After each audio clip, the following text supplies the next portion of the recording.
ఎన్నికలు సమీపిస్తున్న వేళ ప్రతిపక్ష నేత చంద్రబాబు నాయుడు మరొకసారి బీజేపీతో రాయబారం కోసం ప్రయత్నిస్తూ ఉన్నారు. ఢిల్లీ ప్రయాణం అయ్యారు. బీజేపీతో పొత్తు కోసం ప్రయత్నాలు చేస్తారని ఒక ఎల్లో మీడియా ప్రచారం చేస్తుంది. మనతో పాటు మంత్రి ఆర్కే రోజా ఉన్నారు. మన చంద్రబాబు నాయుడు మళ్ళీ బీజేపీతో కలిసే ప్రయత్నం చేస్తున్నారంట. అమిత్ షాతో భేటీ అవ్వడానికి ఢిల్లీ వెళ్ళినటువంటి పరిస్థితుంది. గతంలో ఎన్నికల ముందు బీజేపీతో విడిపోయినటువంటి చంద్రబాబు మళ్ళీ ఇప్పుడు బీజేపీతో కలిసేటువంటి ప్రయత్నం చేస్తున్నారు. దాన్ని ఎలా చూస్తారు?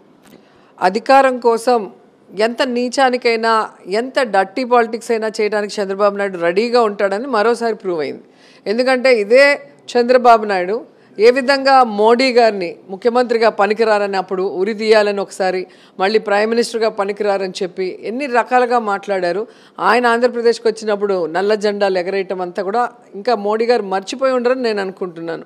అలాగే అమిత్ షా గారు తిరుమలకు వచ్చినప్పుడు ఆయన కారు మీద రాళ్ళు వేయించిన చరిత్ర ఉంది.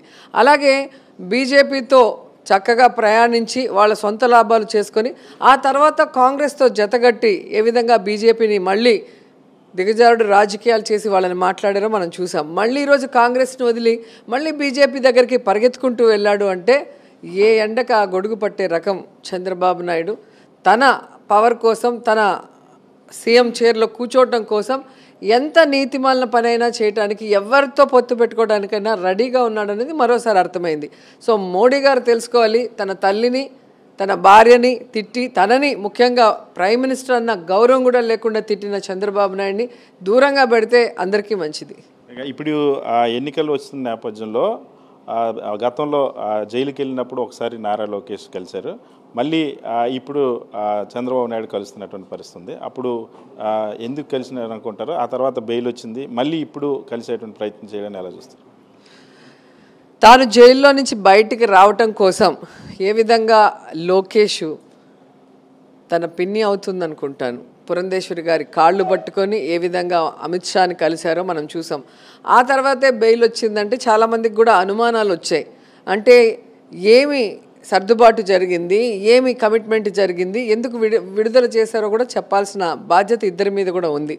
అండ్ ఈరోజు మళ్ళీ చూస్తే కాంగ్రెస్ని కాదని, ఏ విధంగా కాంగ్రెస్కి తెలంగాణలో సపోర్ట్ చేశామని చెప్పి వాళ్లే జెండాలు ఎత్తుకొని కాంగ్రెస్ మీటింగ్లకు వెళ్ళారు తెలుగుదేశం పార్టీ వాళ్ళు. రేవంత్ ప్రమాణ స్వీకారం రోజు కూడా తెలుగుదేశం పార్టీ జెండాలతో ప్రత్యక్షమయ్యారు. అలాంటి చంద్రబాబు నాయుడు ఆంధ్రప్రదేశ్లో మరి బీజేపీలో చేరటానికి మళ్ళీ అమిత్ షా గారి దగ్గరికి వెళ్తున్నాడు అంటే ప్రజలు అర్థం చేసుకోవాలి. ఎందుకంటే బీజేపీ ఈరోజు అధికారంలో ఉంది. అధికారంలో ఉన్న పార్టీ ఈరోజు ప్రజలు చీత్కరించిన చంద్రబాబు నాయుడిని మళ్ళీ దగ్గరికి చేరితే వాళ్ళకు కూడా మైనస్ అయ్యే ప్రమాదం ఉంది.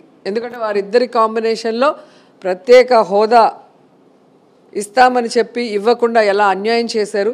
అలాగే రాష్ట్రం విడిపోయినప్పుడు ఈ రాష్ట్రానికి రావాల్సిన అన్ని బెనిఫిట్స్ రాకుండా ఉన్నా కూడా ఏ రోజు దాని మీద ఎటువంటి మీటింగ్ పెట్టి దాన్ని ఇచ్చే విధంగా మరి బీజేపీ కానీ తెలుగుదేశం పార్టీ కూడా చేయలేదు అనేది అందరూ కూడా గమనించారు.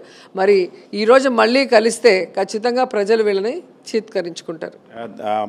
కాంగ్రెస్ పార్టీని అధికారంలోకి తీసుకొస్తాను, అసలు మోడీని కానీ బీజేపీని కానీ ఈ దేశంలోనే లేకుండా చేస్తానని గతంలో అన్నారు. మరి ఇప్పుడేమో మళ్ళీ అదే మోడీ గారి దగ్గరికి బీజేపీ దగ్గరికి వెళ్తున్నారు. అది రాహుల్ గాంధీతో ఉన్నప్పుడు ఆ మాట చెప్తాడు, మళ్ళీ మోడీ గారి దగ్గరికి వెళ్ళే కొద్దికి మోడీ మంత్రం చెప్తాడు. అదే అంటున్నాను కదా, దేశంలోనే డర్టీ పొలిటీషియన్ ఎవరైనా ఉన్నారంటే అది చంద్రబాబు నాయుడు మాత్రమే. అది అందరికీ అర్థమైన విషయం. తన రాజకీయ స్వార్థం కోసం, అవసరాల కోసం బీజేపీని ఒకసారి తిట్టి మరొకసారి పొగిడి, ప్రధానమంత్రి మోడీని ఒకసారి తిట్టి మరొకసారి పొగిడి పదే పదే అవకాశవాద రాజకీయాలు, డర్టీ పాలిటిక్స్ చేయడంలో చంద్రబాబుని మించిన వాళ్ళు ఎవరు కూడా ఈ రాష్ట్రంలో లేరు. బీజేపీ కానీ తెలుగుదేశం పార్టీతో కలిస్తే అది బీజేపీకే నష్టమని మంత్రి రోజా చెప్తున్నారు. వీడియో జర్నలిస్ట్ శివతో సతీష్, సాక్షి టీవీ, సచివాలయం.